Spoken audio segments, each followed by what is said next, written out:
السلام عليكم.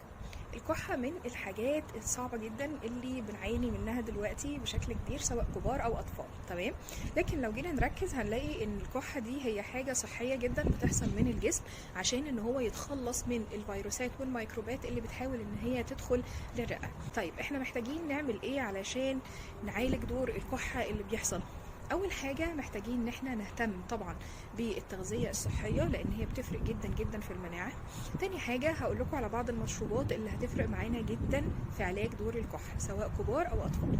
اول حاجه هي مشروب الجنزبيل بالليمون. الجنزبيل بالليمون ليه خواص قويه جدا في التخلص من الكحه وفي التخلص من البلغم، وده لان الجنزبيل مضاد للالتهاب قوي وكمان مطهر للجهاز التنفسي، فبيساعد في تهدئه الكحه. الليمون بيحتوي على احماض، تمام، منها حمض الاسكوربيك اسيد، وده حمض بيساعد على طرد البلغم. تمام. فعلشان كده الليمون بيساعد بشكل قوي جدا في ان هو يخلص من دور الكحه وبيخلصنا من البلغم. طيب هنعمله ازاي؟ هنجيب يا اما جنزبيل باودر او الجنزبيل اللي هو الفريش ونفرمه. تمام. وهناخد معلقه منه نحطها، ونحط عليها معلقه كبيره من العسل او نحليه بالعسل، يعني ايا كان الكميه اللي هنحطها عادي، ونحط معاه ليمونه. تمام. وننزل عليه بالميه السخنه ونقلبه كويس ونشربه. تاني حاجه من المشروبات السهله جدا وهي اليانسون. اليانسون ليه خواص قويه جدا في ان هو مطهر للجهاز التنفسي وكمان بيساعد على التخلص من الكحه ومن البلغم. كمان من المشروبات المهمه جدا هي اوراق الجوافه. اوراق الجوافه ليها خواص قويه جدا في التخلص من الكحه، بتهدي الكحه بشكل كبير جدا وبتساعد كمان على التخلص من البلغم.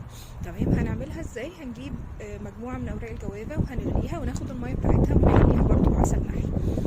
كمان من المشروبات المهمه جدا هي لبان الذكر. اللبان الذكر ليه فوائد قويه جدا، من اهمها ان هو مضاد للالتهاب ومليان مضادات اكسده، وكمان بيساعد على اذابه البلغم. تمام. فهو حلو جدا جدا جدا. ممكن نحليه بعسل نحل وناخد منه شويه صغيرين، يعني لو عايزين ان احنا نديه للاطفال، لان هو بجد قوي جدا وحلو جدا جدا جدا. عشان نتخلص من الطعم المر بتاعه ممكن على قد ما نقدر نحط فيه شويه عسل، ونشجع الاطفال ان هم يشربوه، بجد هيفرق معاهم جدا، وكمان بيقوي المناعه بشكل رهيب.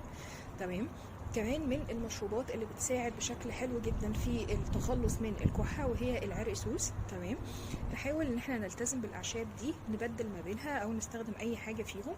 اوكي. هيفرق معانا بشكل كبير جدا سواء لينا او لاولادنا. السلام عليكم.